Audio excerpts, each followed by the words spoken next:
もし目の前に2人の人間がいて、1人はワクワクしますと言い、もう1人は高揚していますと言った場合、どのように感じるでしょうか。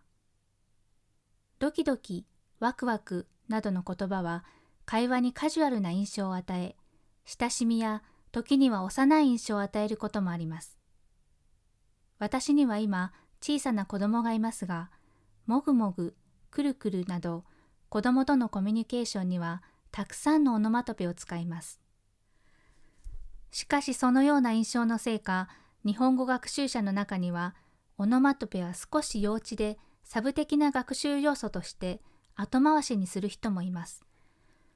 覚えることが多いし、他の言葉で言い換えられるからだそうです。しかし実際に日本で生活したことのある方なら、いかにオノマトペが生活の一部として重要か気づくでしょう。子供だけでなく、老若男女、誰でも使うのです。じろじろ見る、うろうろする、テキパキ働くなど言葉の一部になった擬態語も日常的に使われます。また、すっきり、はっきり、くっきりなど音が似ているのに意味の違う言葉も多く、間違えると恥ずかしい思いをします。後回しにしていたら自然な日常会話ができないくらいです。では、日本人はどのようにオノマトペ表現を学んでいるのでしょうか。驚いたことに、ほとんど学校で学ぶことはなく、生活の会話の中で身につけています。紙を触りながらサラサラと聞き、絵本を見ながらお星様がキラキラと読み、状況や語感を合わせてその言葉の持つ音のイメージを抽象的かつ直感的に捉えていくのです。これは日本人特有なのでしょうか。確かに日本人は虫や自然の音を左脳で聞いているというデータもあります。しかし私の外国人の夫でも目玉焼きがプルプルしているという言葉を聞いて美味しそうだとわかるそうです。